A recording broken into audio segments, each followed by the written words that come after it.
vous êtes bien installés? Tout le monde a éteint ses téléphones portables? De toute façon, c'est...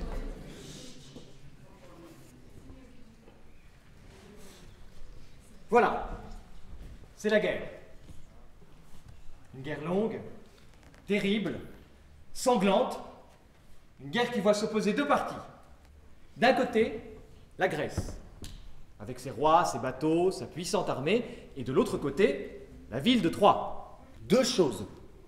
Il faut savoir que la Grèce antique n'est pas du tout le petit pays en faillite que l'on connaît aujourd'hui.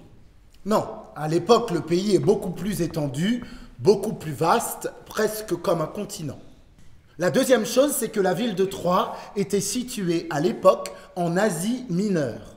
On la placerait aujourd'hui entre l'Albanie et la Turquie. Exactement. Donc la guerre dure depuis environ 10 ans. Des deux côtés, on compte les morts par centaines. La Grèce n'arrive pas à venir à bout de Troie, qui est pourtant plus petite en nombre, mais qui est très bien protégée. Un combat va être décisif et va opposer Achille, qui est un guerrier grec. C'est le même dont on parle encore aujourd'hui dans l'expression. Le talon d'Achille. Et de l'autre côté, le combattant est troyen et s'appelle Hector. Donc ces deux valeureux guerriers, qui représentent respectivement les camps grecs et troyens, vont s'affronter dans un face-à-face épique.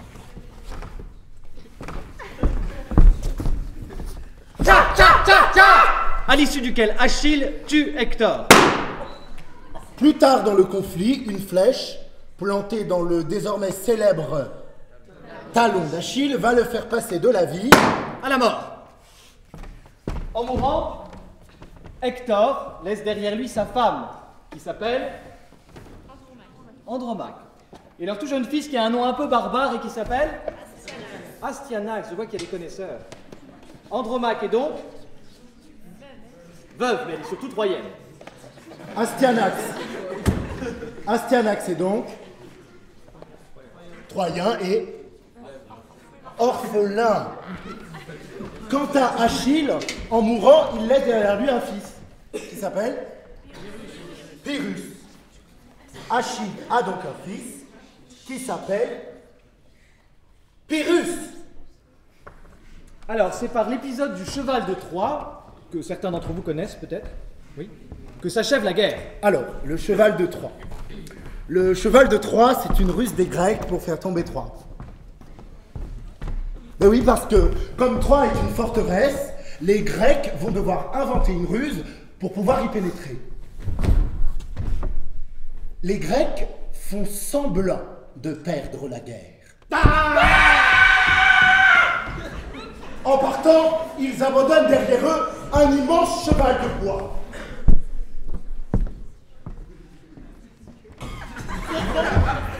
Les Troyens trouvent ce cheval et, pensant que les Grecs ont capitulé, ils l'introduisent dans la ville en guise de trophée de guerre. Ouais. Sans se douter qu'à l'intérieur sont cachés des dizaines de guerriers grecs prêts à bondir. À la nuit tombée, quand toute la cité est endormie, les Grecs sortent du cheval et vont ouvrir les portes de la ville à l'armée grecque qui attendait à l'extérieur en embuscade. Les Grecs envahissent la ville.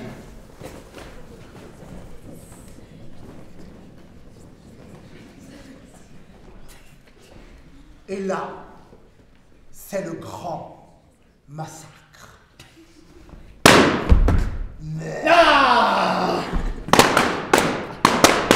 Les Grecs prennent les Troyens par surprise. Ils mettent la ville à feu et à sang. Ils tuent les hommes, ils violent les femmes, ils survivent les enfants. Ils détruisent tout, ils leur poussent en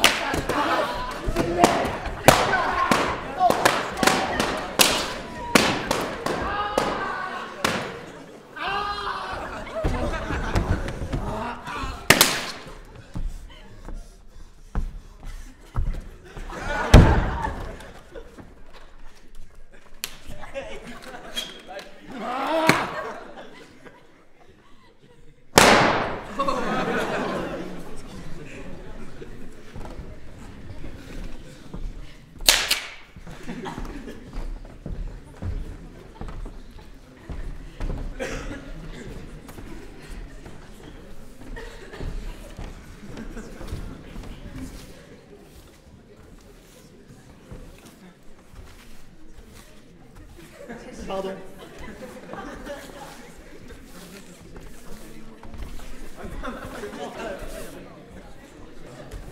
Troie est rasé de la carte. Tous les hommes troyens sont morts pendant la guerre. Restent les femmes troyennes qui, elles, sont envoyées chez les vainqueurs grecs comme des trophées. C'est le cas d'Andromaque. Femme d'Hector mort, tuée par Achille.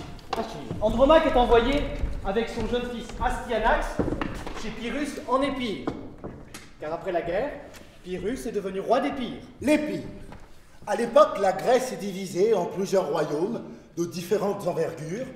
L'Épire est un de ces royaumes situé au nord-ouest et gouverné par Pyrrhus. Au même moment, une jeune princesse grecque qui s'appelle Hermione fait le voyage de Sparte, Un autre royaume de Grèce situé plus au sud. jusqu'en Épire pour épouser Pyrrhus, à qui elle est promise.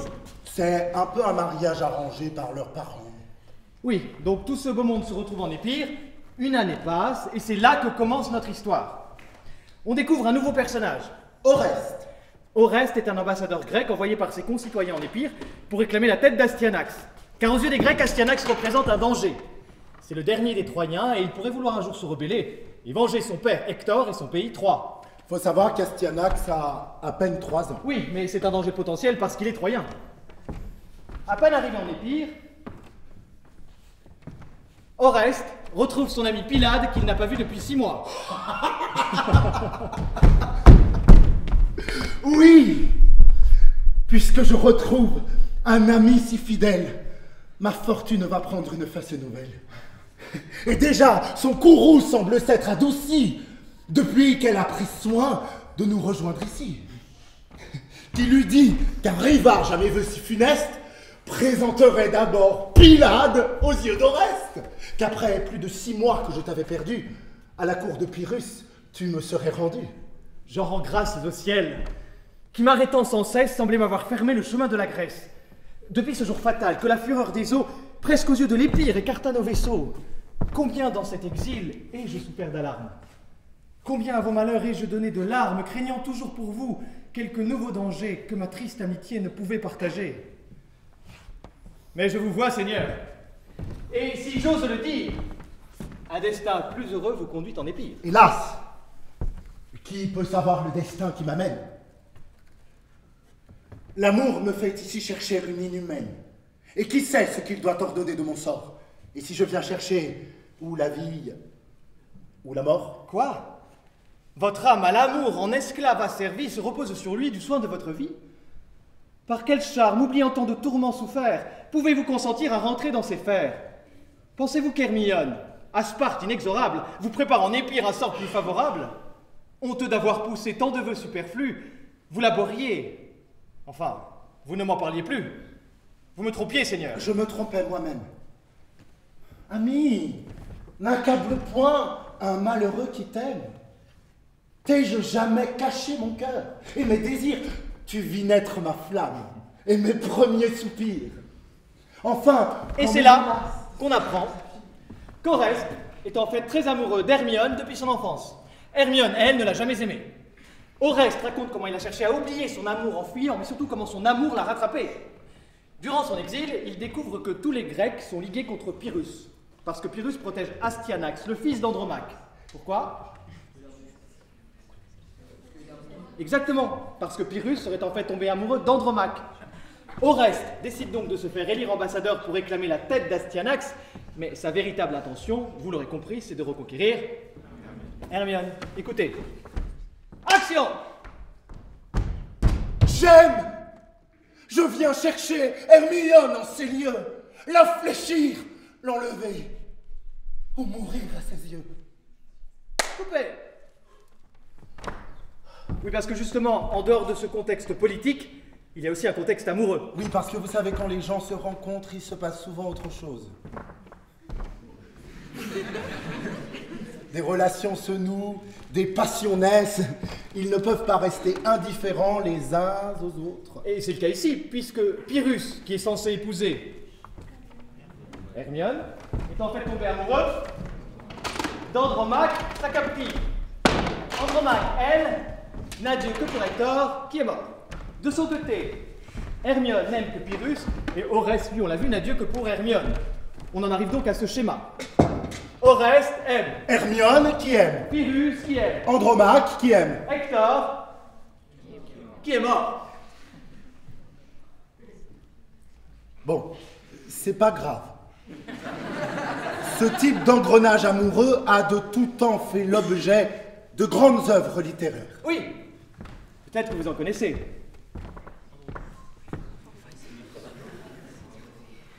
Allez-y. Je Hein. sais pas, oui, allez-y. Non? Bon, je sais pas, prenez par exemple les sœurs Brontë, Jeanne Eyre, Léodore Levent, ou même dans le théâtre contemporain, avec La Mouette de Tchekhov. Oui, ou encore, même Carmen de Mélimée. tout à fait. Bizet, on a même fait un opéra.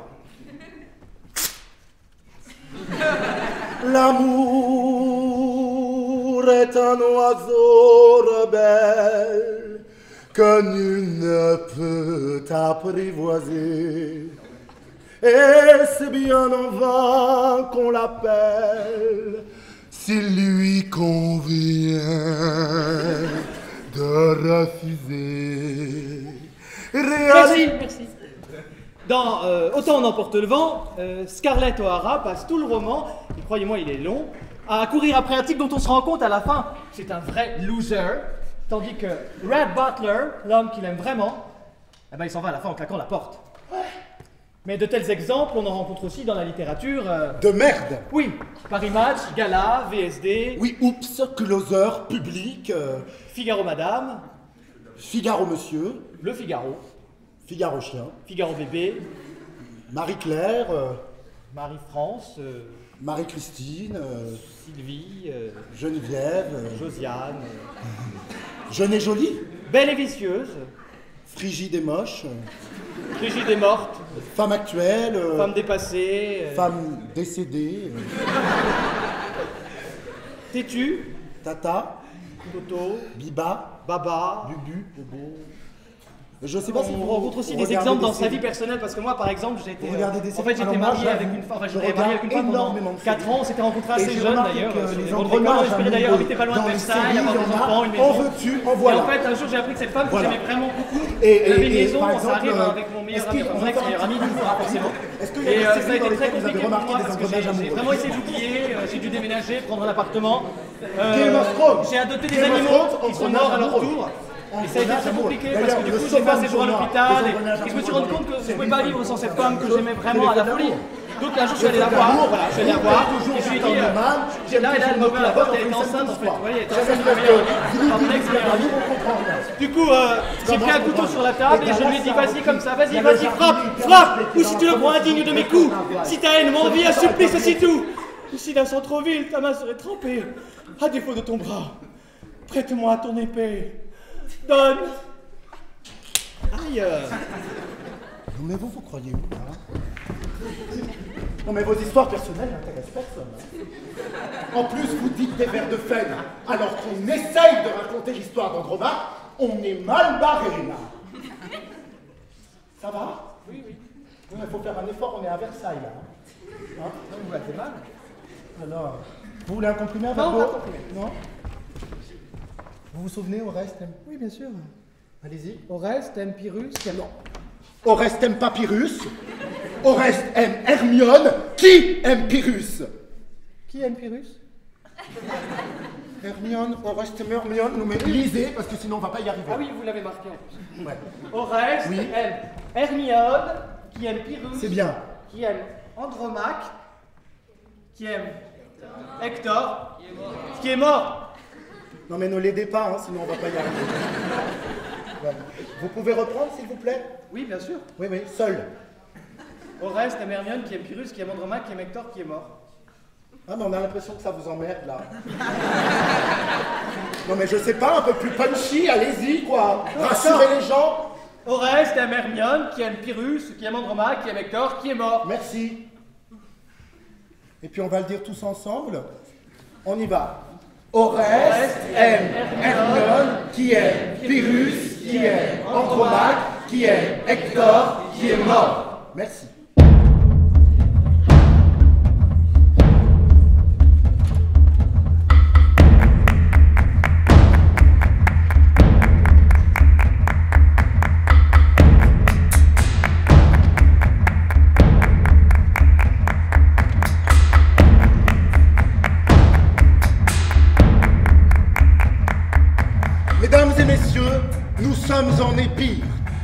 palais de Pyrrhus. Pyrrhus est dans ses appartements, gouverne le pays, et parfois il s'entretient avec son confident, Phénix.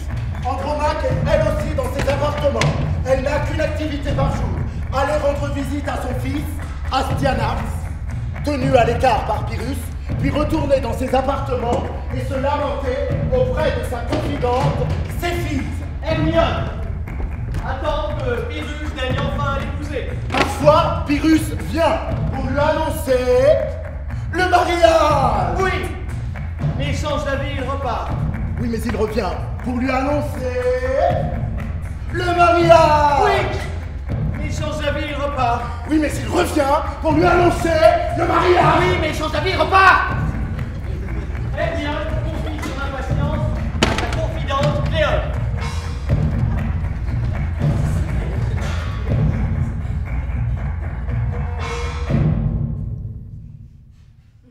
Est-ce que tout va bien?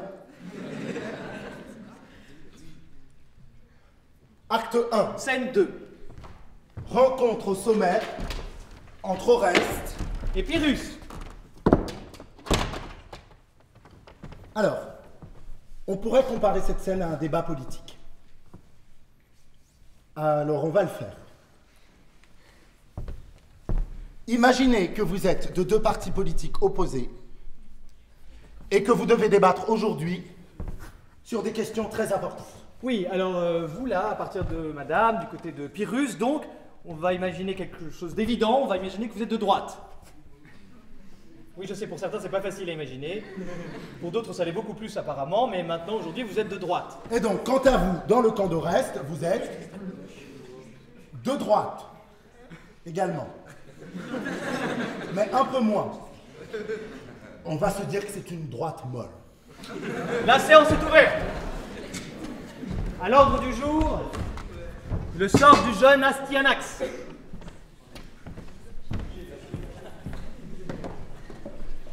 Et qui sait ce qu'un jour ce fils peut entreprendre? Peut-être dans nos ports nous le verrons descendre, tel qu'on a vu son père embraser nos vaisseaux et la flamme à la main les suivre sur les eaux. Oserais-je, Seigneur, dire ce que je pense?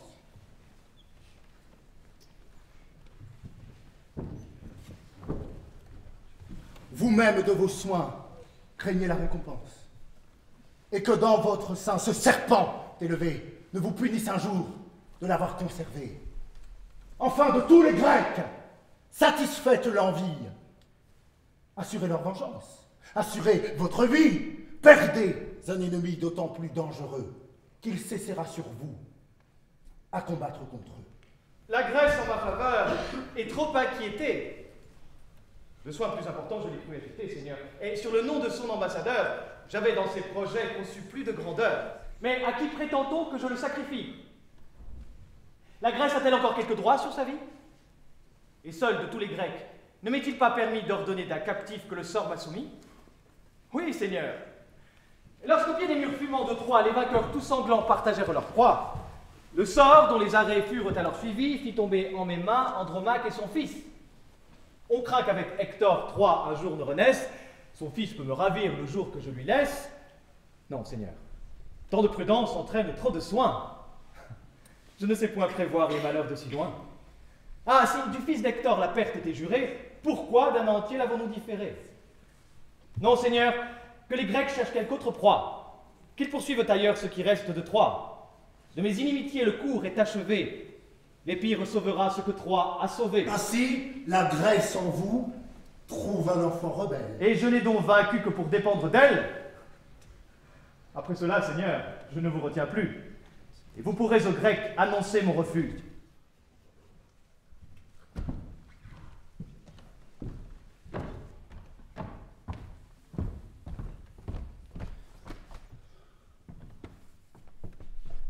Alors, qu'est-ce qu'on a compris? Ah, c'est un problème. Quelqu'un d'autre? En fait, Oreste, il veut récupérer Astyanax, mais Pyrrhus. Merci au monsieur devant. Oreste veut récupérer Astyanax, mais Pyrrhus ne veut pas. Je voudrais qu'on applaudisse ce monsieur-ci.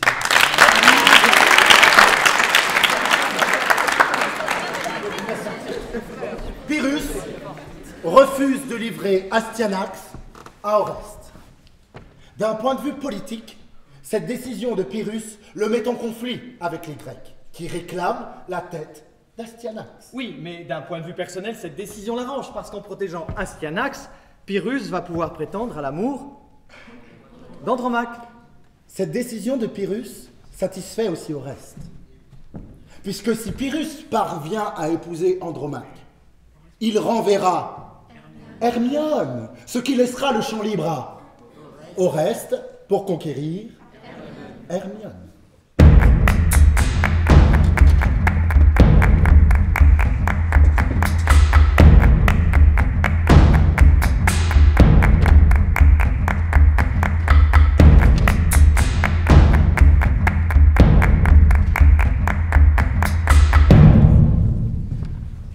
Si je devais parler d'Andromaque, je dirais que c'est une survivante.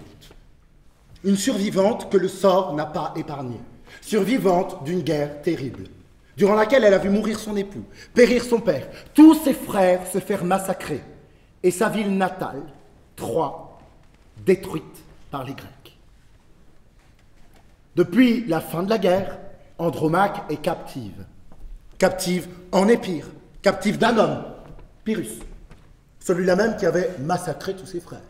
Celui-là même pour qui tout va bien, puisqu'il est devenu roi d'Épire. Oui, enfin, pardon, mais tout va bien, tout va pas si bien.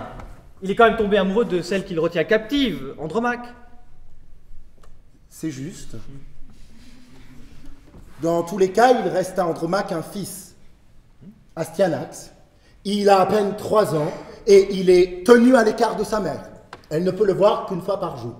Je ne sais pas si vous vous Non, rendez attendez, ça c'est parce que Pyrrhus est tiraillé par son amour pour Andromaque et les Grecs qui réclament la tête d'Astyanax. La vérité, c'est que Pyrrhus retient Astyanax, un enfant de 3 ans, comme un objet de chantage. Mais c'est la seule façon qu'il a trouvé de lui prouver son amour. Ah, c'est la seule façon qu'il a trouvé de lui prouver son amour. Bah oui. Séquestrer un enfant de 3 ans, c'est la seule façon qu'il a trouvé de lui prouver son amour. La seule et unique raison de vivre d'Andromaque, le fruit de ses entrailles, son fils, sa bataille. Il l'aime. Pyrrhus vient d'annoncer à Andromaque que cet enfant de 3 ans va être sacrifié. Le seul moyen qu'il voit pour conquérir Livré. Andromaque, c'est de protéger Astyanax. Exécuté. Astyanax menacé par les Grecs. Me cherchez-vous, madame? Un espoir si charmant me serait-il permis? Je passais jusqu'aux lieux où l'on garde mon fils. Puisqu'une fois le jour, vous souffrez que je vois le seul bien qui me reste, et d'Hector et de Troie. J'allais, Seigneur, pleurer un moment avec lui. Je ne l'ai point encore embrassé d'aujourd'hui. Ah, madame, les Grecs, si j'en crois leurs alarmes, vous donneront bientôt d'autres sujets de larmes. Et quelle est cette peur dont leur cœur est frappé, Seigneur? Quelque Troyen vous est-il échappé? Leur haine pour Hector n'est pas encore éteinte. Ils redoutent son fils. Digne objet de leur crainte. Un enfant malheureux qui ne sait pas encore que Pyrrhus est son maître et qu'il est fils d'Hector. Tel qu'il est, tous les Grecs demandent qu'il périsse. Le fils d'Agamemnon vient hâter son supplice. Et vous prononcerez un arrêt si cruel. Est-ce mon intérêt qui le rend criminel? Hélas, on ne craint point qu'il venge un jour son père. On craint qu'il n'essuyât les larmes de sa mère. Il m'aurait tenu lieu d'un père et d'un époux. Mais il me faut tout perdre, et toujours par vos coups. Madame, mes refus ont prévenu vos larmes. Tous les Grecs m'ont déjà menacé de leurs armes. Mais dussent-ils encore, en repassant les eaux, demander votre fils avec 1000 vaisseaux, je ne balance point, je vole à son secours. Je défendrai sa vie aux dépens de mes jours. Mais, parmi ces périls où je cours pour vous plaire, me refuserez-vous un regard moins sévère? Haï de tous les Grecs, pressés de tous côtés, me faudra-t-il combattre encore vos cruautés? Je vous offre mon bras. Puis-je espérer encore que vous accepterez un cœur qui vous adore en combattant pour vous? Me sera-t-il permis de ne vous point compter parmi mes ennemis? Seigneur, que faites-vous et que dira la grâce? Faut-il qu'un si grand cœur montre tant de faiblesse?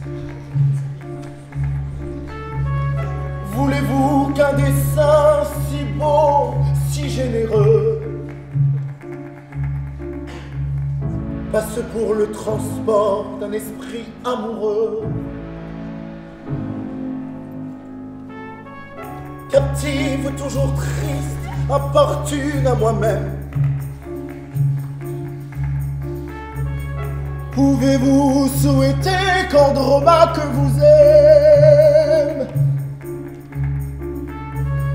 Quels charmes ont pour vous des yeux infortunés, qu'à des pleurs éternels vous avez condamné. Madame, dites-moi seulement que j'espère. Je vous rends votre fils, et je lui sers de père. Je l'instruirai moi-même à venger les Troyens. J'irai punir les Grecs de vos maux et des miens. Animé d'un regard, je puis tout entreprendre. Votre Ilion encore peut sortir de sa cendre. Je puis, en moins de temps que les Grecs ne l'ont pris, dans ces murs relevés, couronner votre fils.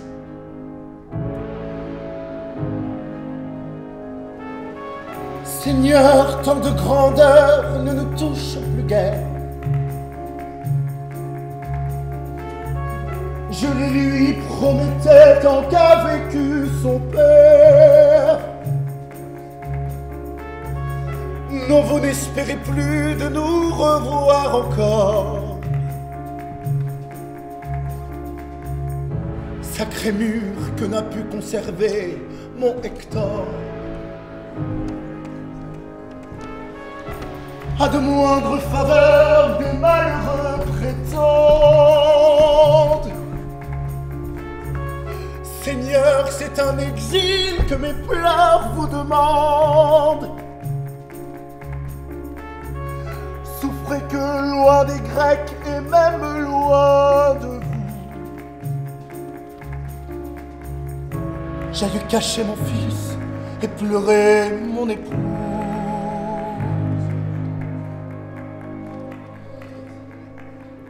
Eh bien, madame,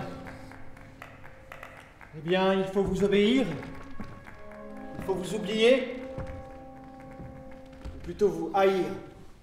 Oui, mes voeux ont trop loin poussé leur violence pour ne plus s'arrêter que dans l'indifférence. Songez-y bien, il faut désormais que mon cœur, s'il l'aime avec transport, haïsse avec fureur. Je n'épargnerai rien dans ma juste colère. Le fils me répondra des mépris de la mère. La Grèce le demande, et je ne prétends pas mettre toujours ma gloire à sauver des ingrats. Hélas, il mourra donc. Il n'a pour sa défense que les pleurs de sa mère et que son innocence. Et peut-être après tout, en l'état où je suis, sa mort avancera la fin de mes ennuis. Je prolongeai pour lui ma vie et ma misère.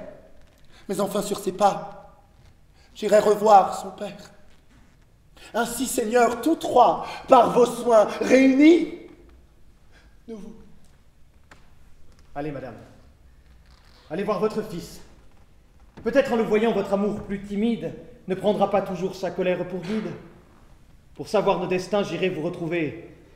Madame, en l'embrassant, songez à le sauver.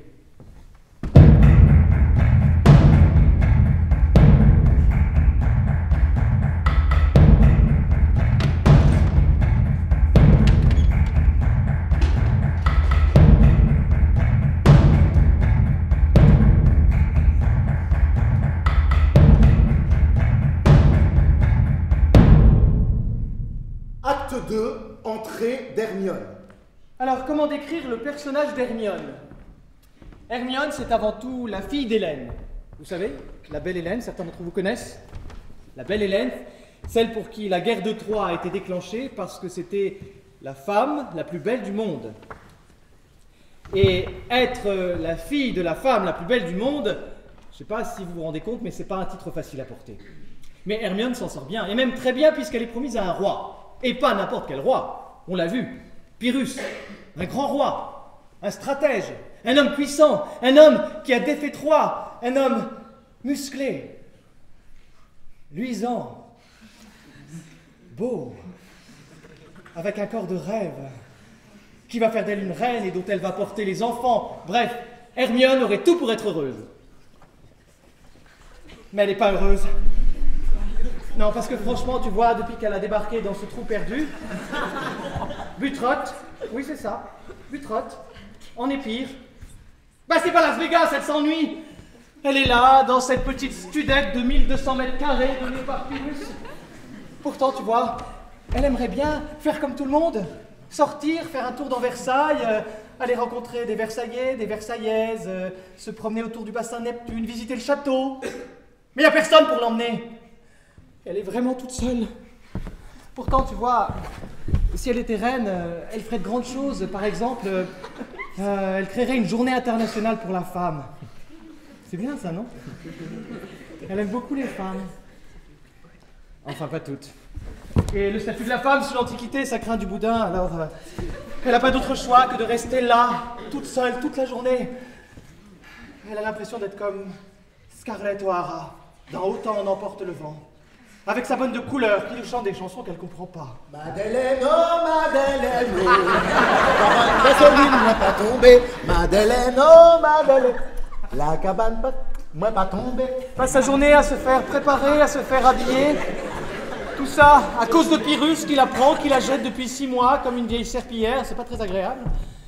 Et l'autre, là, Oreste, qui a toujours pas compris qu'elle l'aimait pas. Je ne t'aime pas, ne me poursuis donc pas. Et qu'est-ce que sa vue a pour vous de funeste?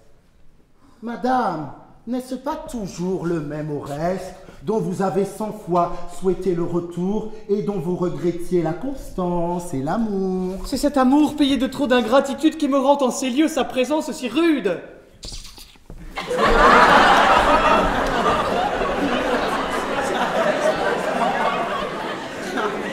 Quelle honte pour moi!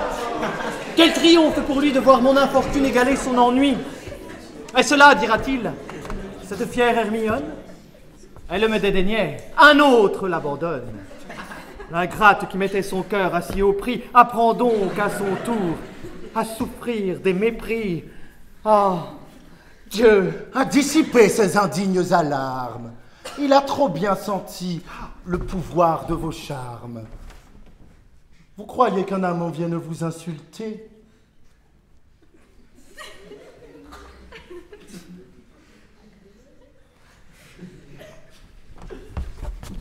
Il vous rapporte un cœur qu'il n'a pu vous ôter. Ou pas qu'à comprendre Bouglin, il est bon long, mou, il est bon roco, il est bon tranquille. Mon vieux putain, mon vieux bon, je t'aimerais, on y vit sans tout. On est tout fait. Allons qu'il vienne enfin! Madame, le voici. Oh! Je ne croyais pas qu'il fût si près d'ici. Eh ben moi non plus, pas de compagnie qui vivait là.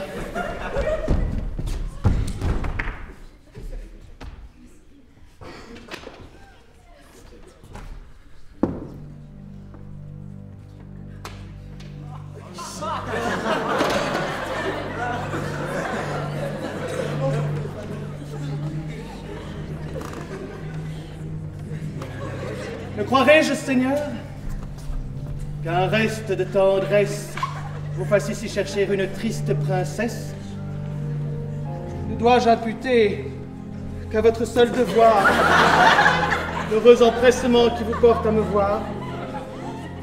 Tel est de mon amour l'aveuglement funeste, madame. Vous le savez. Et le destin d'Oreste est de venir sans cesse adorer vos attraits et de jurer toujours qu'il n'y viendra jamais. Je sais que vos regards vont rouvrir mes blessures, que tous mes pas vers vous sont autant de parjures, je le sais, j'en rougis. Mais j'atteste les dieux témoins de la fureur de mes derniers adieux, que j'ai couru partout où ma perte certaine dégageait mes serments et finissait ma peine. Enfin, je viens à vous. Et je me vois réduit à chercher dans vos yeux une mort qui me fuit. Mon désespoir m'attend que leur indifférence. Ils n'ont qu'à m'interdire un reste d'espérance. Ils n'ont pour avancer cette mort où je cours qu'à me dire une fois ce qu'ils m'ont dit toujours. Voilà, depuis 1 an, le seul soin qui m'anime, madame, c'est à vous de prendre une victime que les Scythes auraient dérobée à beaucoup, si j'en avais trouvé de si cruels que vous.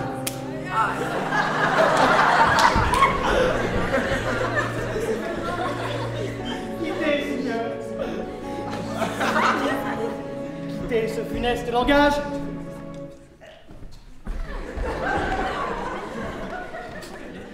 À des soins plus pressants, la Grèce vous engage.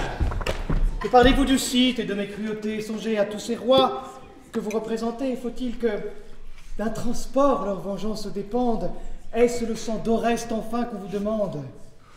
Dégagez-vous des soins dont vous êtes chargés. Les refus de Pyrrhus m'ont assez dégagé, madame. Il me renvoie. Et quelque autre puissance lui fait du fils d'Hector embrasser la puissance. L'infidèle? Ainsi donc, tout prête à le quitter. Sur mon propre destin, je viens vous consulter. Déjà même, je crois entendre la réponse qu'en secret contre moi votre haine prononce. Et quoi? Toujours injuste dans vos tristes discours, de mon inimitié vous plaindrez-vous toujours? Pensez-vous avoir seul éprouvé des alarmes? Que les pires jamais n'aient vu couler mes larmes? Enfin, qui vous a dit que malgré mon devoir, je n'ai pas quelquefois souhaité de vous voir? Souhaité de me voir?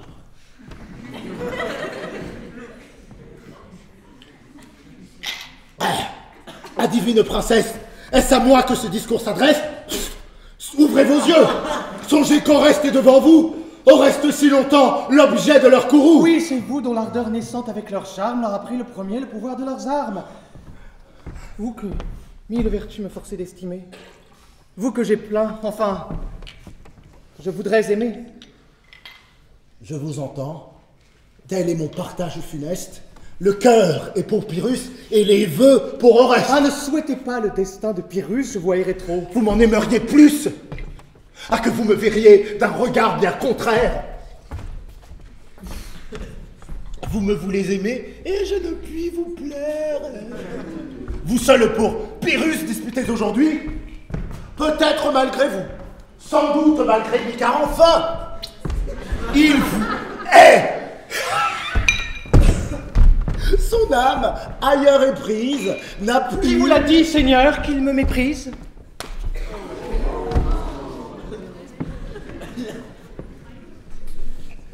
Ces regards, ces discours vous l'ont-ils donc appris? Jugez-vous que ma vue inspire des mépris? Qu'elle allume en un cœur des feux si peu durables? Peut-être d'autres yeux me sont plus favorables. Poursuivez. Il est beau de m'insulter ainsi. Cruel!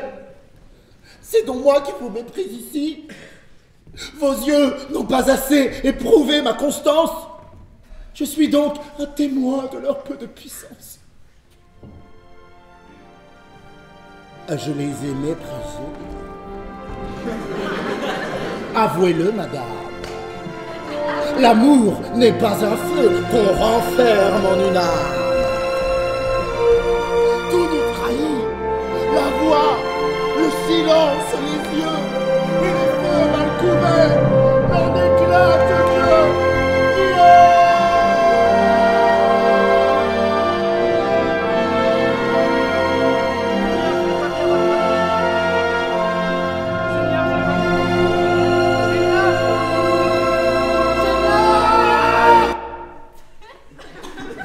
Je le vois bien, votre âme prévenue répand sur mes discours, le venin qui la tue. Toujours dans mes raisons, cherche quelques détours et croit que moi la haine est un effort d'amour.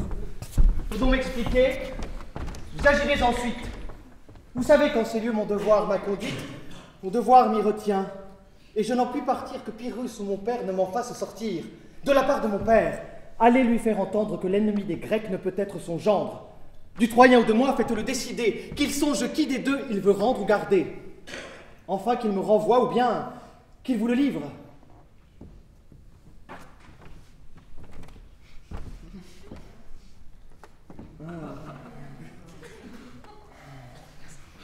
Adieu.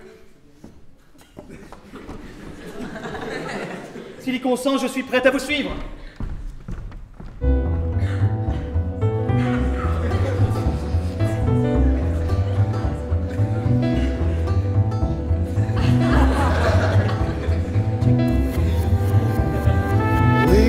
Oui, vous me suivrez, n'en doutez nullement. Oui. Je vous réponds déjà de son consentement. Oui, je ne crains pas enfin que Pyrrhus la retienne. Il n'a devant ses yeux que sa chair troyenne. Tout autre objet le blesse peut-être aujourd'hui. Il n'attend qu'un prétexte à l'éloigner de lui. Nous n'avons qu'à parler. C'en est fait. Quelle joie d'enlever à l'épice belle foi. Quelle joie d'enlever à l'épice belle foi.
Je vous cherchais, Seigneur.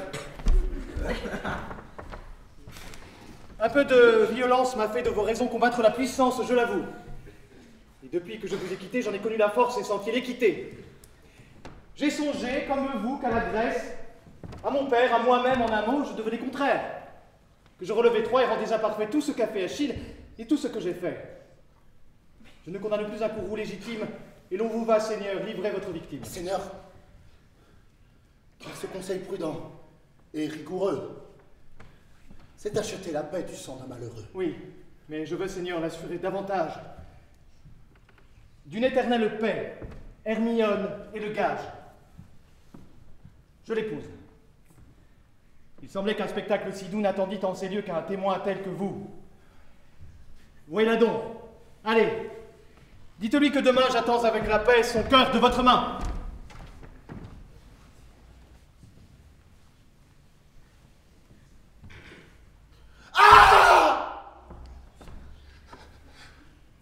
Dieu!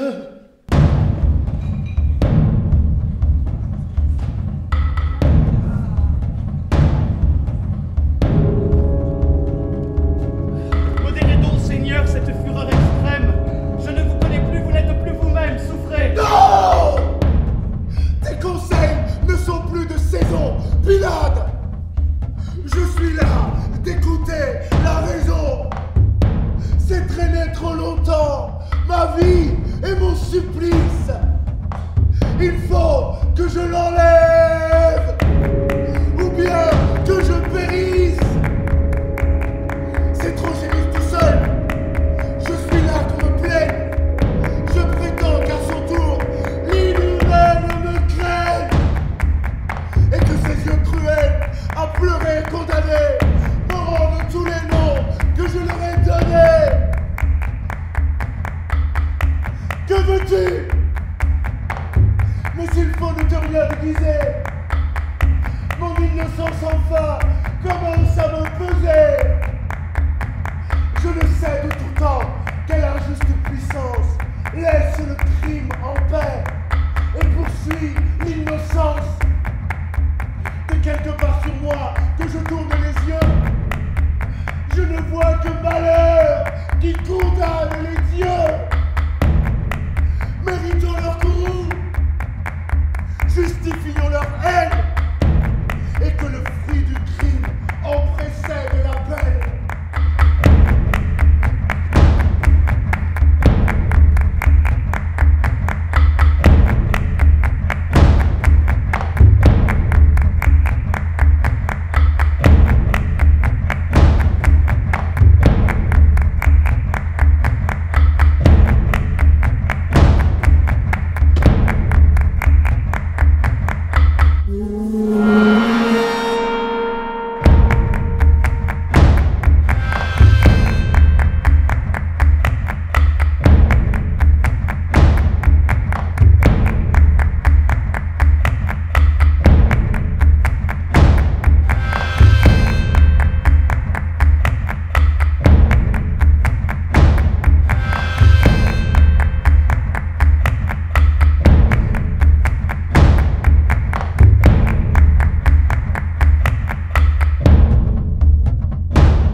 pas dit qu'elle était en ces lieux. Tu vois le pouvoir de mes yeux. Que dit-elle, Phénix? Hélas, tout m'abandonne. Allons, marchons sur les pas d'Hermione. Il a promis mon fils. Non, non, j'ai beau pleurer, sa mort est résolue. Daigne-t-elle sur nous au moins tourner la vue? Quel orgueil! Je ne fais que l'irriter encore. Sortons.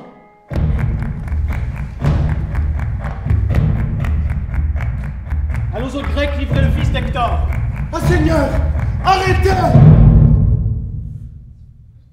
Que prétendez-vous faire? Si vous livrez le fils, livrez-leur donc la mère. Vos serments m'ont tantôt juré tant d'amitié. Dieu, ne pourrais-je au moins toucher votre pitié? Sans espoir de pardon m'avez-vous condamné? Phénix vous le dira. Ma parole est donnée. Vous qui braviez pour moi tant de périls divers. J'étais aveugle alors. Mes yeux se sont ouverts. Sa grâce à vos désirs pouvait être accordée. Vous ne l'avez pas seulement demandé. C'en est fait. Ah, Seigneur, vous entendiez assez des soupirs qui craignaient de se voir repoussés.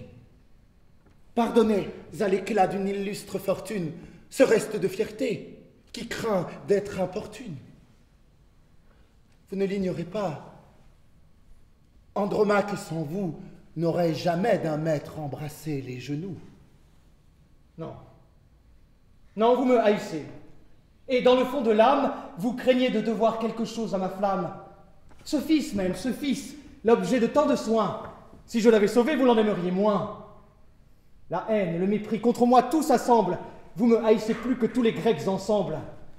Jouissez à loisir d'un si noble courroux. Allons. Allons rejoindre mon époux. Et que veux-tu que je lui dise encore? Auteur de tous mes maux, crois-tu qu'il les ignore? Seigneur, voyez l'état où vous me réduisez.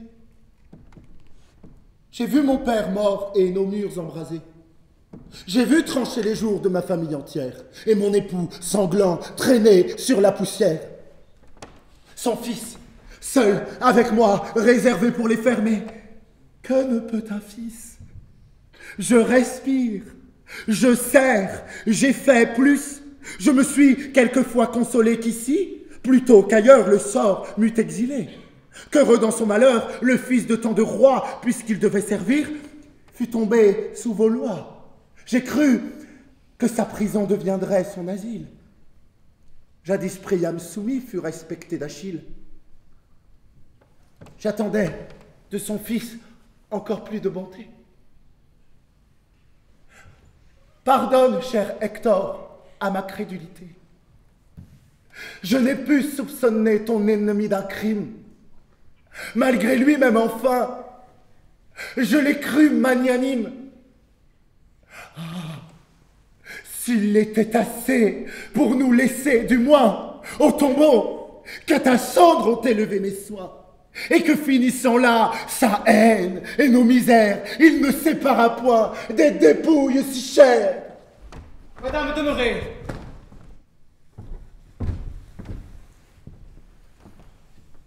On peut vous rendre encore ce fils que vous pleurez. Oui, je sens un regret qu'en excitant vos larmes, je ne fais contre moi que vous donner des armes. Je croyais apporter plus de haine en ces lieux. Mais, madame, du moins tournez vers moi les yeux. Voyez si mes regards sont d'un juge sévère, s'ils sont d'un ennemi qui cherche à vous déplaire. Pourquoi me forcez-vous vous-même à vous trahir? Au nom de votre fils, cessons de nous haïr. À le sauver enfin, c'est moi qui vous convie. Faut-il que mes soupirs vous demandent sa vie? Faut-il qu'en sa faveur, j'embrasse vos genoux? Pour la dernière fois, sauvez-le. Sauvez-vous.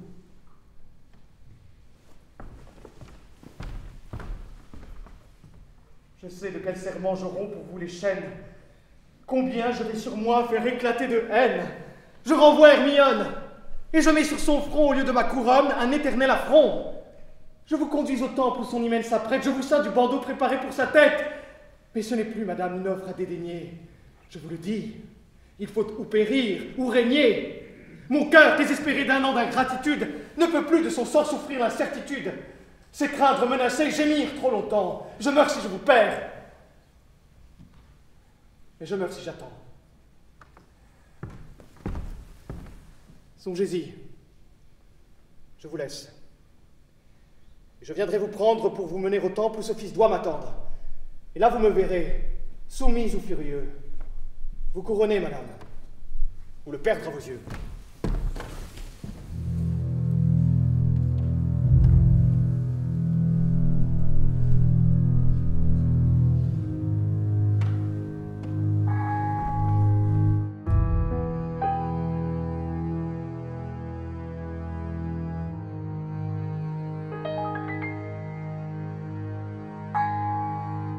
Je vous l'avais prédit.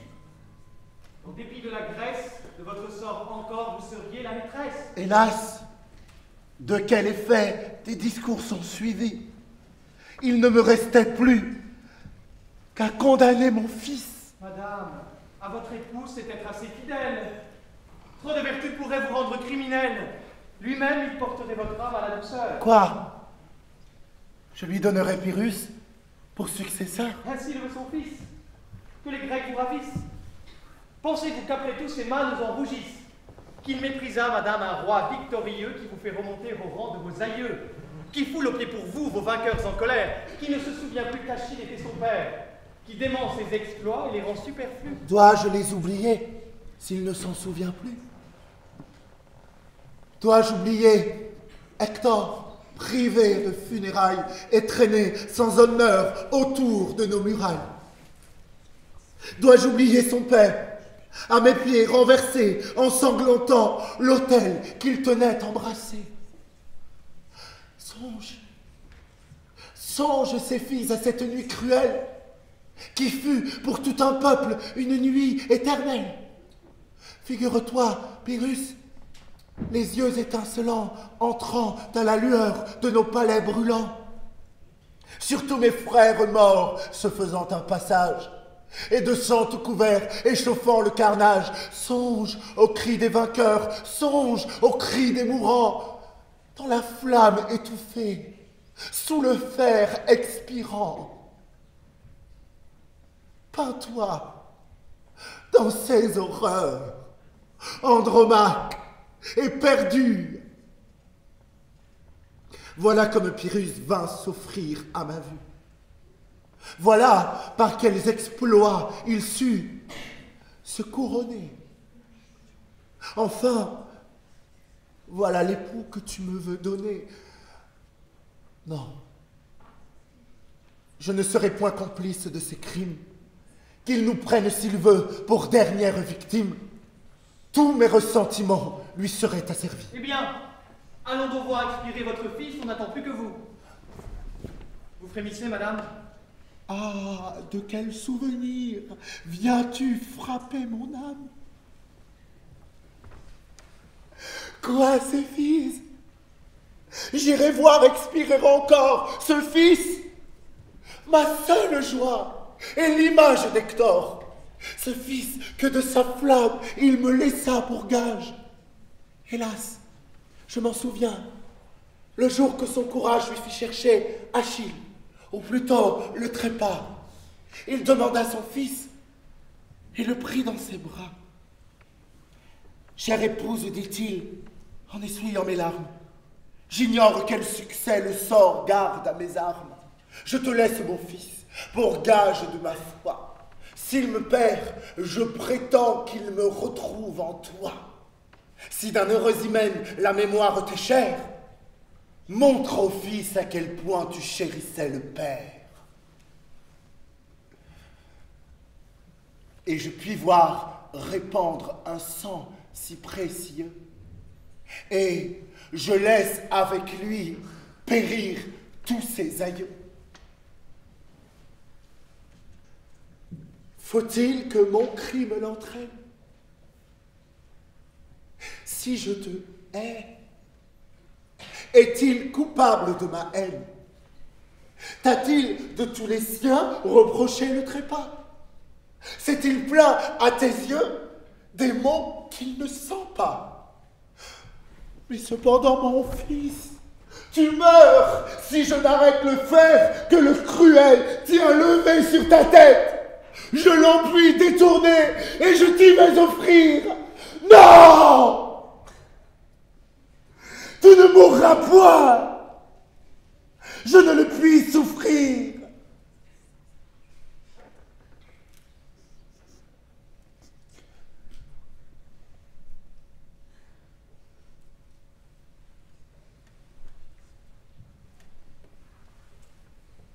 Allons trouver Pyrrhus.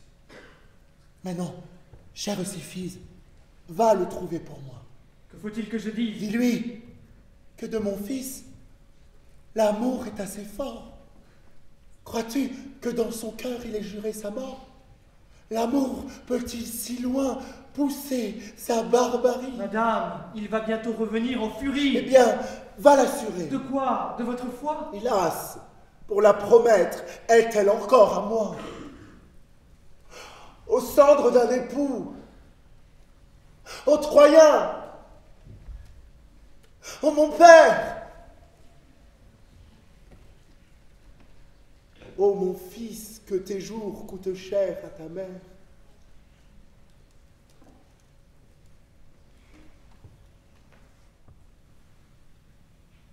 Allons. Où donc, madame? Et que résolvez-vous? Allons sur son tombeau, consulter mon époux.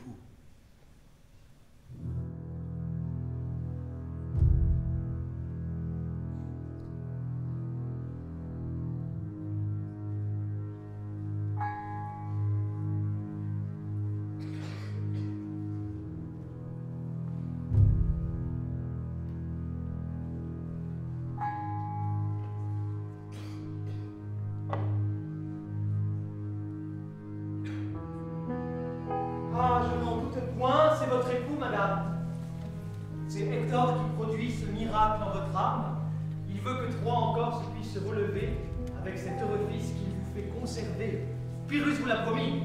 Vous venez de l'entendre, il n'attendait qu'un mot pour vous le rendre. Mais tout s'apprête au temps, et vous avez promis. Oui, je l'y trouverai. Mais allons voir mon fils. Madame, qui vous presse? Il suffit que sa vue désormais à vos yeux ne soit plus défendue. Quel plaisir d'élever un enfant qu'on voit croître, non plus comme un esclave et élevé pour ses maîtres, mais pour voir avec lui renaître tant de rois. Séphize, allons le voir pour la dernière fois. Que dites-vous? Oh Dieu! Oh ma chère Séphize, ce n'est point avec toi que mon cœur se déguise.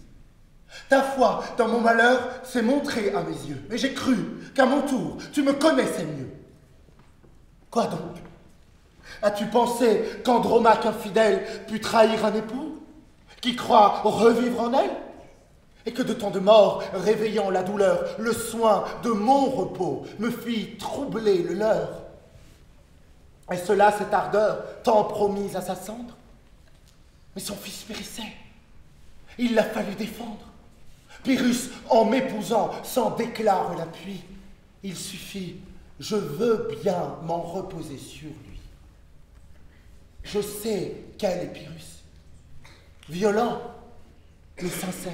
Séphize, il fera plus qu'il n'a promis de faire. Sur le courroux des Grecs, je m'en repose encore. Leur haine va donner un père au fils d'Hector.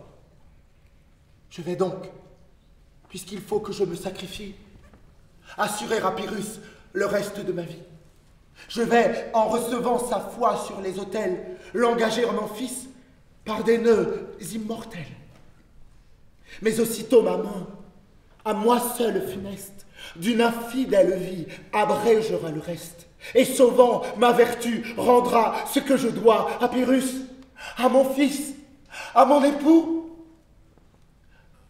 à moi. Voilà de mon amour l'innocent stratagème. Voilà ce qu'un époux m'a commandé lui-même.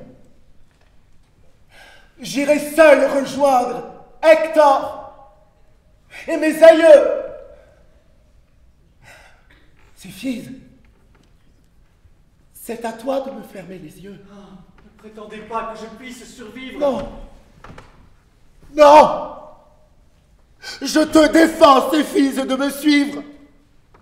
Je confie à tes soins mon unique trésor. Si tu vivais pour moi, vis pour le fils d'Hector.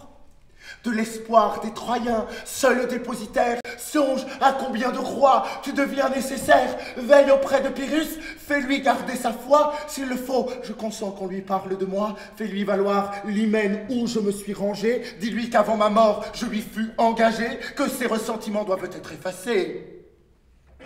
Qu'en lui laissant mon fils, c'est l'estime assez. Fais connaître à mon fils les héros de sa race. Autant que tu pourras, conduis-le sur leurs traces. Dis-lui par quels exploits leurs noms ont éclaté. Plutôt ce qu'ils ont fait que ce qu'ils ont été. Parle-lui tous les jours des vertus de son père. Et quelquefois aussi, parle-lui de sa mère. Mais qu'il ne songe plus ses fils à nous venger. Nous lui laissons un maître, il le doit ménager. Qu'il ait de ses aïeux un souvenir modeste. Il est du sang d'Hector, mais il en est le reste.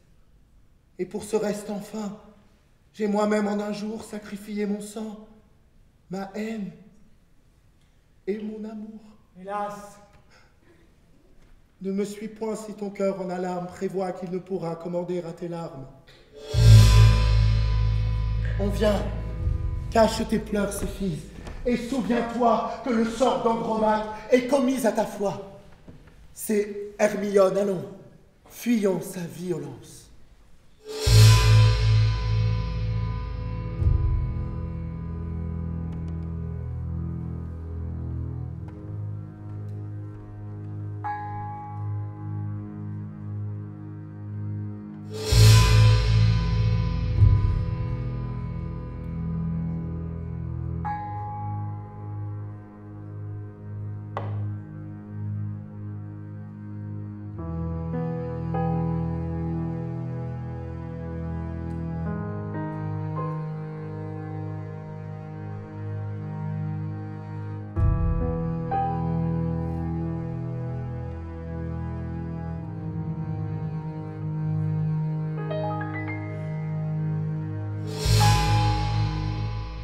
Non, je ne puis assez admirer ce silence. Vous vous taisez, madame, et ce cruel mépris n'a pas du moindre trouble agité vos esprits. Vous soutenez en paix une si rude attaque.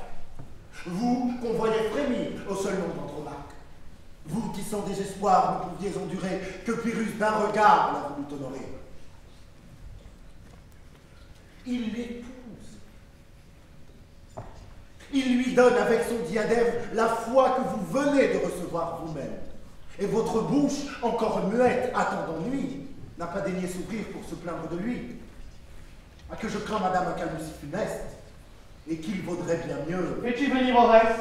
Il vient, et vous pouvez juger que bientôt à vos pieds, il allait se ranger.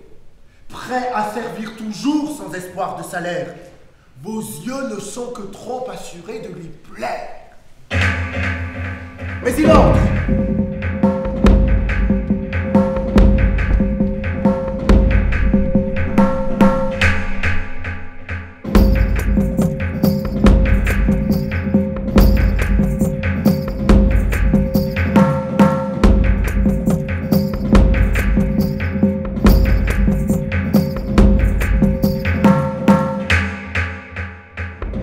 Ah, madame, est-il vrai qu'une fois, Oreste en vous cherchant, obéisse à vos lois? Ne m'a-t-on point flatté d'une fausse espérance? Avez-vous, en effet, souhaité ma présence? Croirais-je que vos yeux, à la fin, désarmés, veulent... Je veux savoir, Seigneur, si vous m'aimez.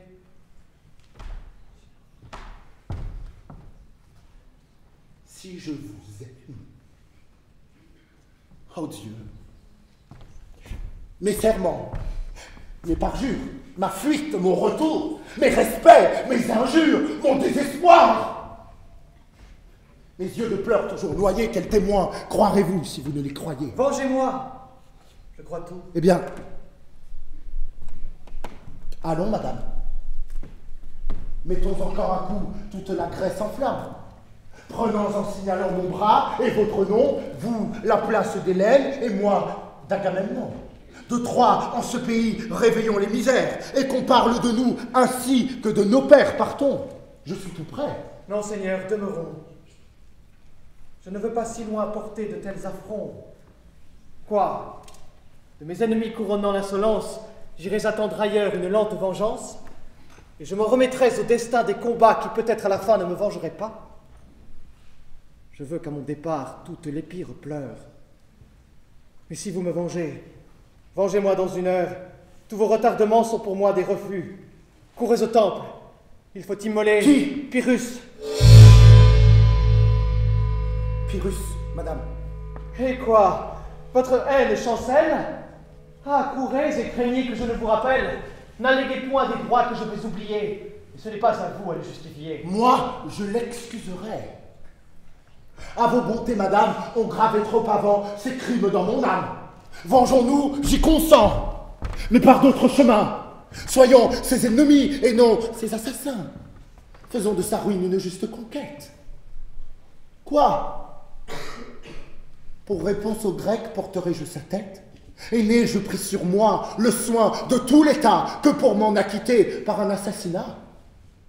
Souffrez au nom des dieux que la Grèce s'explique et qu'il meure chargé de la haine publique. Souvenez-vous qu'il règne et qu'un front couronné... Ne vous suffit-il pas que je l'ai condamné? Ne vous suffit-il pas que ma gloire offensée demande une victime à moi seul adressée? Qu'Hermione est le prix d'un tyran opprimé que je le hais. Enfin, Seigneur, que je l'aimais. Je ne m'en cache point, l'ingrat m'avait su plaire, soit qu'ainsi il ordonna mon amour ou mon père, n'importe. Mais enfin, réglez-vous là-dessus. Malgré mes vœux, Seigneur, honteusement déçus, malgré la juste horreur que son crime me donne, tant qu'il vivra, craignez que je ne lui pardonne. Doutez jusqu'à sa mort d'un courroux incertain. S'il ne meurt aujourd'hui, je puis l'aimer demain. Eh bien, il faut le perdre et prévenir sa grâce. Il faut. Cependant, que faut-il que je fasse? Comment puis-je sitôt servir votre courroux? Quel chemin jusqu'à lui peut conduire mes coups?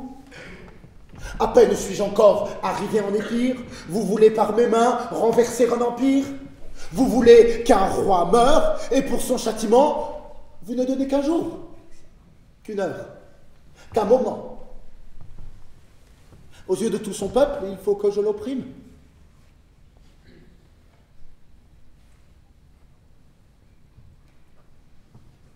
Laissez-moi vers l'autel conduire ma victime. Je ne m'en défends plus. Et je ne veux qu'aller reconnaître la place où je dois l'immoler. Cette nuit, je vous sers. Cette nuit, je l'attaque. Mais cependant, ce jour, il épouse Andromaque. Dans le temple déjà, le trône est élevé. Ma honte est confirmée, son crime achevé. Enfin, qu'attendez-vous? Il vous offre sa tête. Sans garde, sans défense, il marche à cette fête. Autour des fils d'Hector, il les fait tous ranger. Il s'abandonne aux bras qui me voudra venger. Voulez-vous malgré lui prendre soin de sa vie? Armez avec vos Grecs tous ceux qui m'ont suivi. Soulevez vos amis, tous les miens sont à vous. Il me trahit, vous trompe et nous méprise tous. Conduisez ou suivez une fureur si belle. Revenez tout couvert du sang de l'infidèle. Allez. En cet état, soyez sûrs de mon cœur.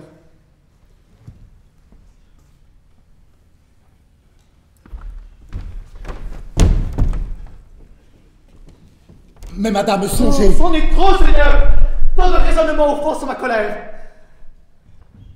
J'ai voulu vous donner les moyens de me plaire, rendre au reste content. Mais enfin, je vois bien qu'il veut toujours se plaindre et ne mériter rien. Partez! Allez ailleurs, montez votre constance, et me laissez ici le soin de ma vengeance.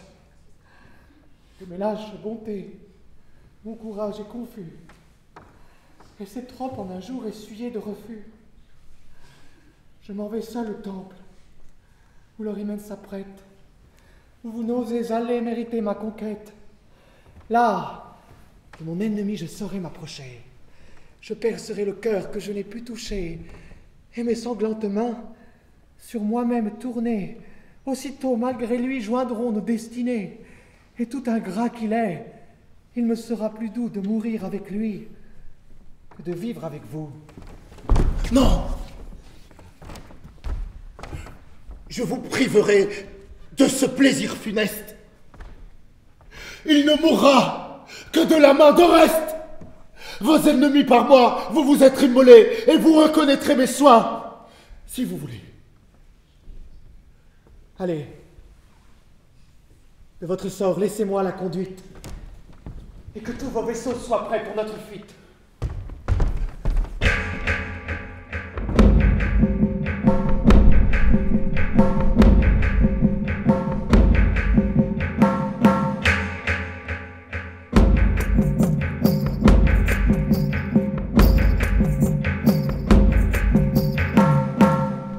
Perdez, madame, et vous devez songer. Que je me perde ou non, je songe à me venger.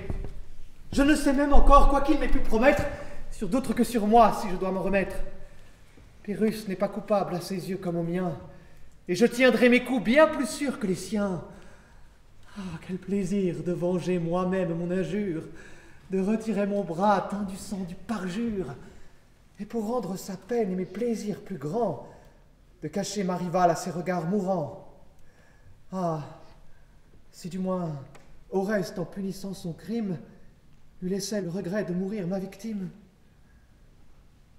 Va le trouver. Dis-lui qu'on apprenne à l'ingrat qu'on l'immole à ma haine et non pas à l'État. Chère Cléone, cours! Ma vengeance est perdue s'il ignore en mourant que c'est moi qui le tue. Je vous obéirai. Mais qu'est-ce que je vois? Oh Dieu! Qui l'aurait cru? Madame, c'est le roi! Cours après Oreste et dis-lui, ma Cléone, qu'il n'entreprenne rien sans revoir Hermione.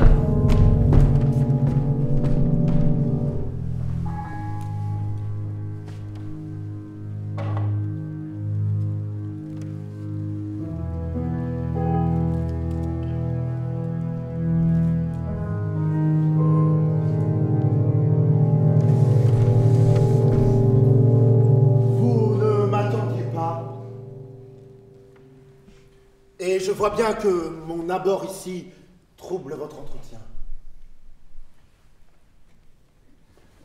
Je ne viens point armé d'un indigne artifice, d'un voile d'équité couvrir mon injustice. Il suffit que mon cœur me condamne tout bas, et je soutiendrai mal ce que je ne crois pas.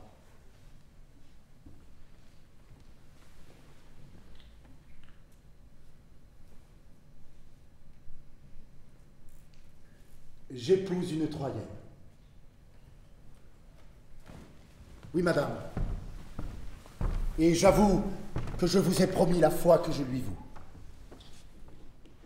Un autre vous dirait que dans les champs troyens, nos deux pères sans nous formèrent ces liens, et que sans consulter ni mon choix, ni le vôtre, nous fûmes sans amour, engagés l'un à l'autre. Mais c'est assez pour moi que je me sois soumis. Par mes ambassadeurs, mon cœur vous fut promis, loin de les révoquer, je voulus y souscrire. Je vous vis avec eux arriver en Épire. Et quoique d'un autre œil l'éclat victorieux eût déjà prévenu le pouvoir de vos yeux, je ne m'arrêtai point à cette ardeur nouvelle.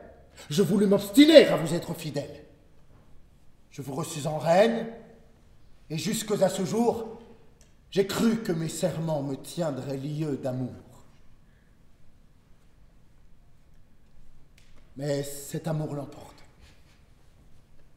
Et par un coup funeste, Andromaque m'arrache un cœur qu'elle déteste. L'un par l'autre entraînés, nous courons à l'autel, nous jurer malgré nous un amour immortel.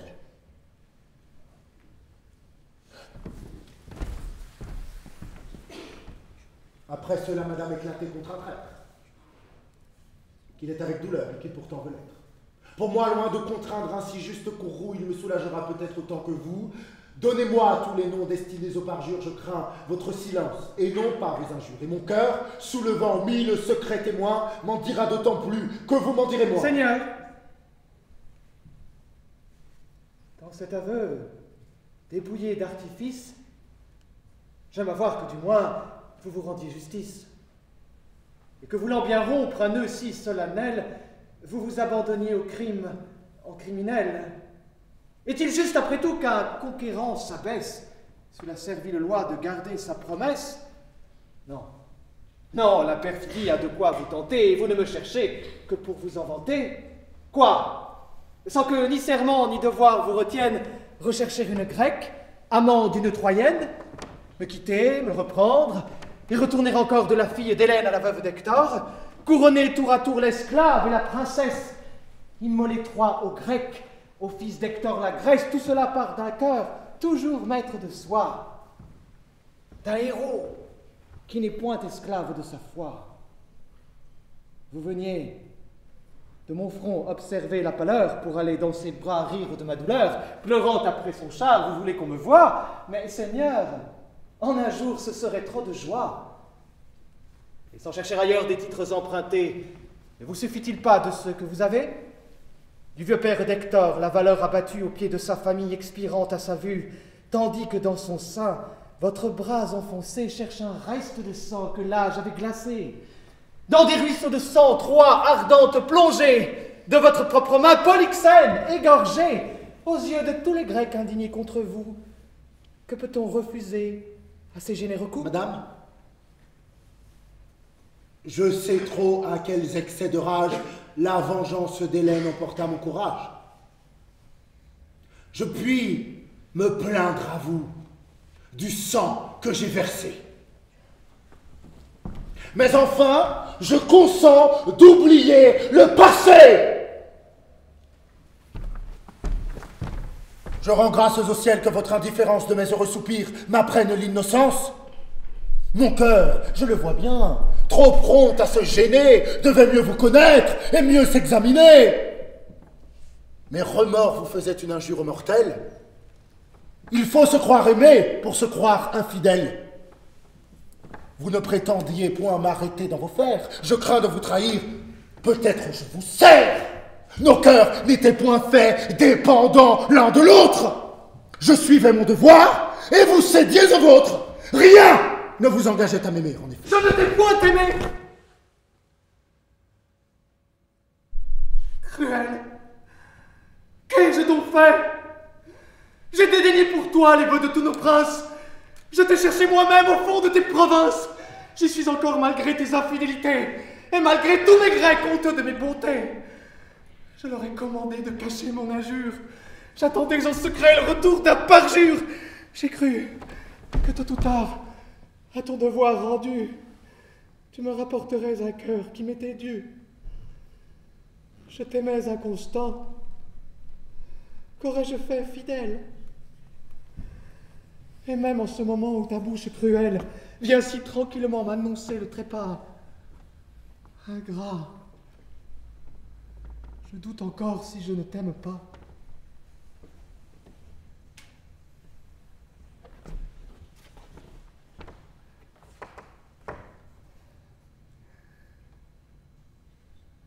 Mais Seigneur, s'il le faut, si le ciel en colère réserve à d'autres yeux la gloire de vous plaire, achevez votre hymen, j'y consens. Mais du moins, ne forcez pas mes yeux d'en être les témoins. Pour la dernière fois, je vous parle peut-être, différez-le d'un jour. Demain, vous serez maître. Vous ne répondez point? Perfide, je le vois. Tu comptes les moments que tu perds avec moi. Ton cœur impatient de revoir ta Troyenne ne souffre qu'un regret qu'un autre l'entretienne. Tu lui parles du cœur, tu la cherches des yeux. Je ne te retiens plus, sauve-toi de ces lieux. Va lui jurer la foi que tu m'avais jurée. Va profaner les dieux, la majesté sacrée, ces dieux, ces justes dieux n'auront pas oublié que le même serment avec moi t'ont lié. Porte au pied des autels ce cœur qui m'abandonne. Va, cours, mais crains encore d'y trouver Hermione.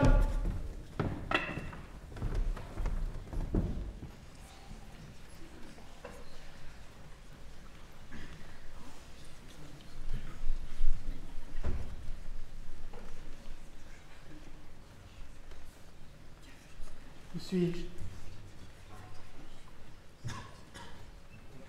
Qu'ai-je fait?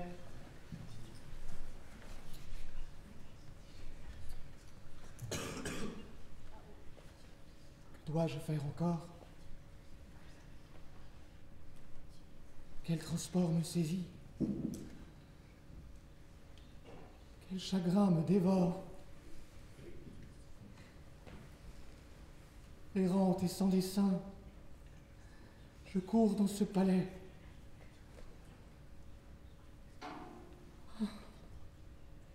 Ne puis-je savoir si j'aime ou si je hais?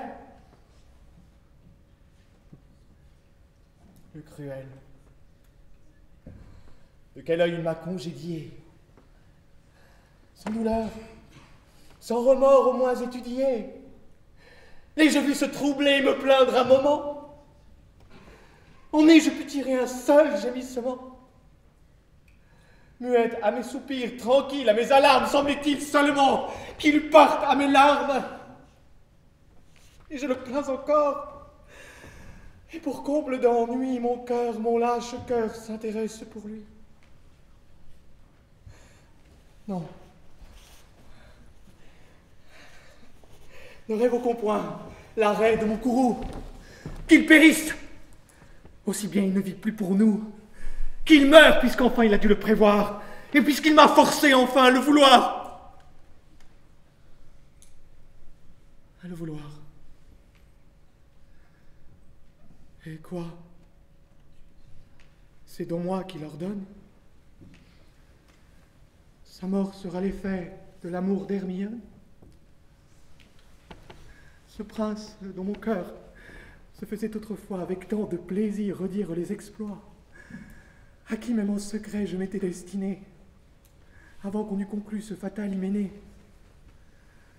Je n'ai donc traversé tant de mers, tant d'états, que pour venir si loin préparer son trépas, l'assassiner, le perdre, devant qu'il expire. Ah, qu'ai-je fait, Cléone? Et que viens-tu me dire? Que fait Pyrrhus? Il est au comble de ses vœux le plus fier des mortels et le plus amoureux. Je l'ai vu vers le temple où son hymen s'apprête, mener en conquérant sa nouvelle conquête. Et d'un œil où brillait sa joie et son espoir, s'enivrer en marchant du plaisir de la voir. Andromaque, au travers de 1000 cris de joie, porte jusqu'aux autels le souvenir de Troie. Incapable toujours d'aimer et de haïr, sans joie et sans murmure, elle semble obéir. Et l'ingrat, jusqu'au bout, il a poussé l'outrage. Mais as-tu bien, Cléone, observé son visage? Goûte-t-il des plaisirs tranquilles et parfaits? N'a-t-il point détourné ses yeux vers le palais? Mais dis-moi, n'étais-tu pas présenté à sa vue? L'ingrat a-t-il rougi lorsqu'il t'a reconnu? Son trouble avouait-il son infidélité? A-t-il jusqu'à la fin soutenu sa fierté? Madame, il ne voit rien. Son salut et sa gloire semblent être avec vous, sortis de sa mémoire, sans songer qu'il le suit, ennemi ou sujet. Il poursuit seulement ses amoureux projets. Autour du fils d'Hector, il arrête sa garde et croit que c'est lui seul que le péril regarde. Voilà dans ses transports le seul soin qui lui reste. Le perfide, il mourra. Mais que t'a dit Oreste? Oreste, avec ses Grecs, dans le temple est entré. Eh bien, à me venger n'est-il pas préparé? Je ne sais. Tu ne sais? Quoi donc? Oreste encore? Oreste me trahit? Oreste vous adore. Mais de 1000 remords, son esprit combattu croit tantôt son amour et tantôt sa vertu. Il respecte en Pyrrhus l'honneur du diadème. Il respecte en Pyrrhus Achille et Pyrrhus même.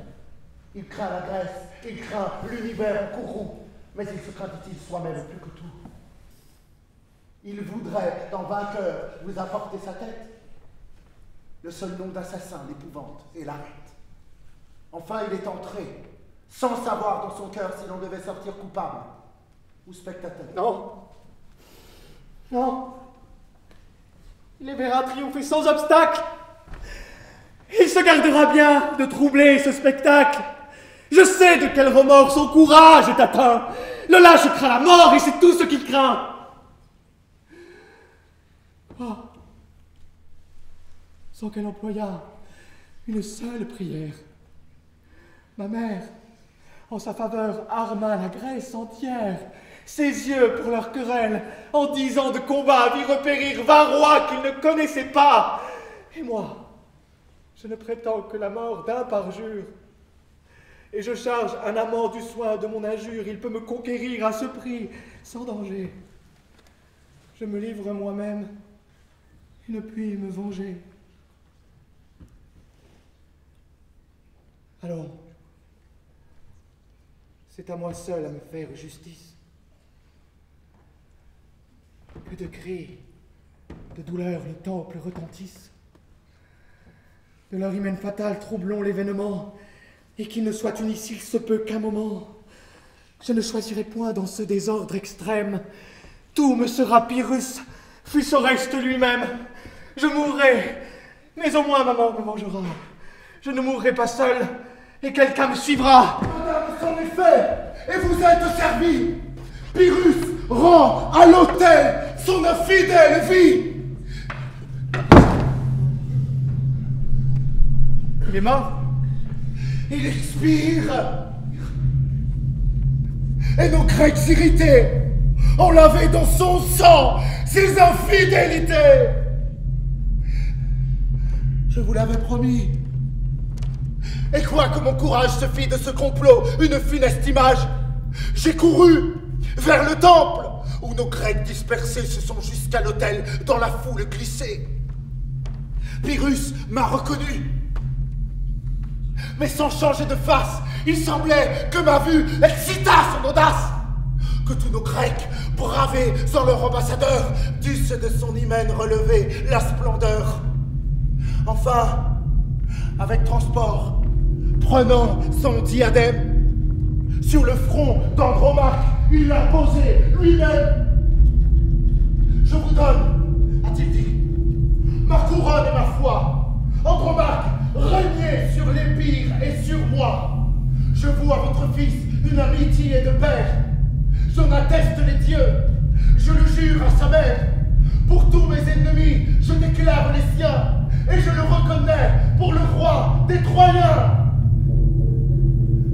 À ces mots, qui du peuple attirait le suffrage, nos Grecs n'ont répondu que par un cri de rage. L'infidèle s'est vu partout enveloppé, et je n'ai pu trouver de place pour frapper. Chacun se disputait la gloire de l'abattre. Je l'ai vu dans leurs mains quelque temps se débattre tout sanglant à leur cou, vouloir se dérober. Mais enfin, à l'autel, il est allé tomber. Du peuple épouvanté, j'ai traversé la presse pour venir de ces lieux, enlever ma princesse et regagner le port où bientôt nos amis viendront couverts du sang que je vous ai promis. Qu'ont-ils fait? Pardonnez à leur impatience. Ils ont, je le vois bien, trahi votre vengeance. Vous vouliez que ma main portât les premiers coups, qu'il sentit en mourant qu'il expirait pour vous.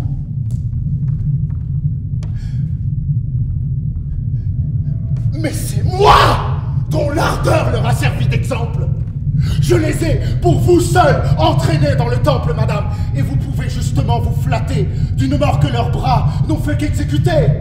Vous seuls avez poussé les coups. Et toi, perfide, il n'a plus qu'à toi, ton lâche parricide. Va faire chez tes Grecs admirer ta fureur. Va. Je la désavoue. Et tu me fais horreur. Barbare, qu'as-tu fait? Avec quelle furie as-tu tranché le cours d'une si belle vie? Avez-vous plus cruel l'immoler aujourd'hui sans que tout votre sang se soulevât pour lui? Mais parle de son sort qui t'a rendu l'arbitre. Pourquoi l'assassiner? Qu'a-t-il fait? À quel titre? Qui te l'a dit? Mon Dieu! Quoi? Ne m'avez-vous pas vous-même, ici, tantôt ordonné son trépas? Ah, fallait-il en croire une amante insensée? Ne devais-tu pas lire au fond de ma pensée? Et ne voyais-tu pas dans mes emportements que mon cœur démentait ma bouche à tout moment? quand je l'aurais voulu, fallait-il y souscrire? N'as-tu pas dit 100 fois de le faire redire? Toi-même avant le coup, me venir consulter, y revenir encore, ou plutôt m'éviter? Que ne me laissais-tu le soin de ma vengeance, qui t'amène en des lieux où l'on fuit ta présence? Voilà, de ton amour, le détestable fruit. Tu l'apportais, cruel, le malheur qui te suit. C'est toi dont l'ambassade, à tous les deux fatale, l'a fait pour son malheur penché vers ma rivale. Nous devrions encore nous partager ses soins. Il m'aimerait peut-être, et le faudrait, du moins.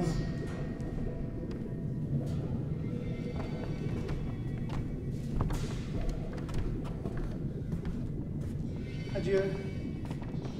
Tu peux partir. Je demeure en Épire. Je renonce à la Grèce, à Sparte, à son empire, à toute ma famille.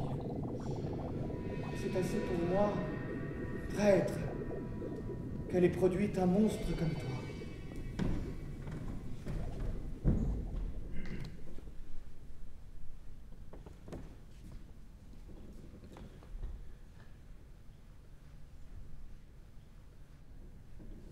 Que vois-je? Est-ce Hermione? Et que viens-je d'entendre?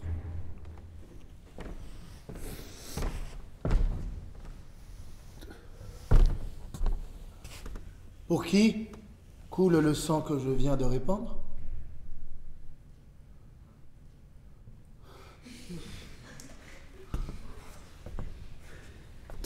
Je suis, si je l'en crois, un traître, un assassin. Est-ce Pyrrhus qui meurt? Et suis-je au reste, enfin? Quoi? J'étouffe en mon cœur la raison qui m'éclaire. J'assassine à regret un roi que je révère. Je viole en un jour les droits des souverains, ceux des ambassadeurs et tous ceux des humains, ceux même des hôtels où ma fureur l'assiège. Je deviens parricide, assassin, sacrilège. Pour qui?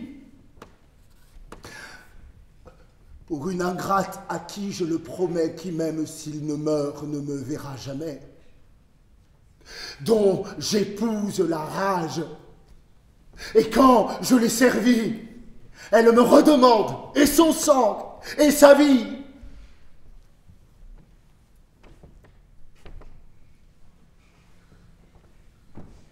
Elle l'aime.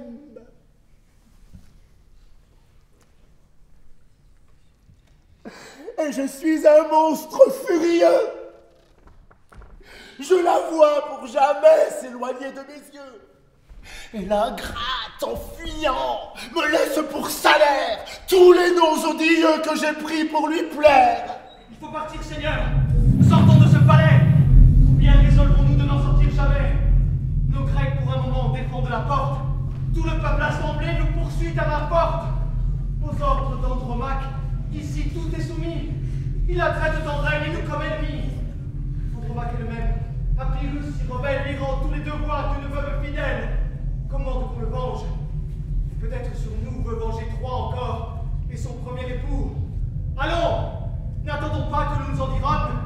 Et tandis qu'Hermione, qui attend encore le peuple autour d'elle arrêté, voilà notre chemin, sortons en sûreté.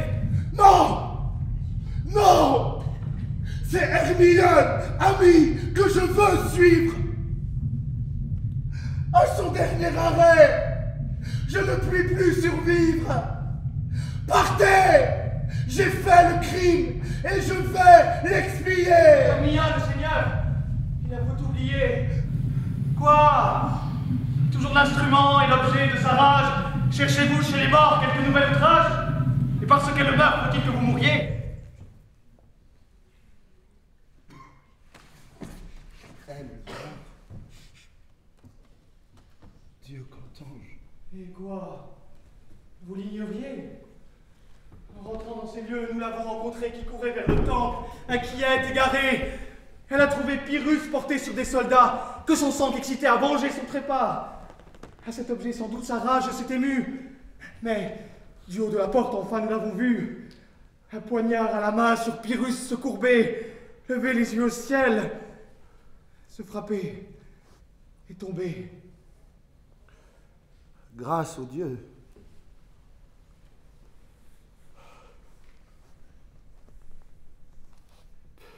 Mon malheur passe mon espérance. Oui, je te loue, ô ciel, de ta persévérance. Appliqué sans relâche aux soins de me punir, au comble des douleurs, tu m'as fait parvenir. Ta haine a pris plaisir à former ma misère. J'étais né pour servir d'exemple à ta colère, pour être du malheur un modèle accompli. Eh bien, je meurs content et mon sort est rempli. Où sont ces deux amants? Pour couronner ma joie, dans leur sang, dans le mien, il faut que je me noie. L'un et l'autre, en mourant, je les veux regarder. Réunissons trois cœurs qui n'ont pu s'accorder. Mais quelle épaisse nuit, tout à coup m'environne. De quel côté sortir? D'où vient que je frissonne? Quelle horreur me saisit?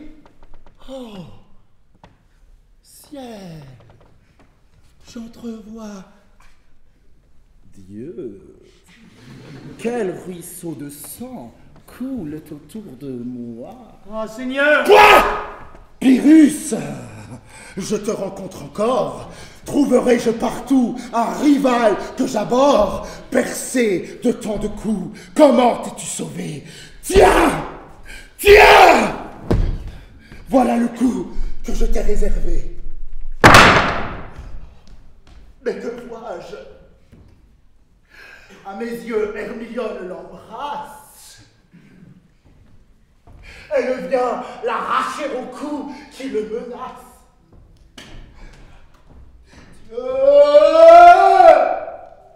Quels affreux regards elle jette sur moi! Quel démon, quel serpent traîne-t-elle après soi? Eh bien, fille d'enfer, vos mains sont-elles prêtes? Pour qui sont ces serpents qui sifflent sur vos têtes? À qui destinez-vous l'appareil qui vous suit? Venez-vous m'enlever dans l'éternelle nuit? Venez, à vos fureurs au reste s'abandonne. Mais non! Retirez-vous! Laissez faire Hermione! Et ingrate mieux que vous saura me déchirer! Et je lui porte enfin mon cœur à dévorer! Il perd le sentiment. Amis, le temps nous presse. Ménageons les moments que ce transport nous laisse. Sauvons-le. Nos efforts deviendraient d'impuissance s'il reprenait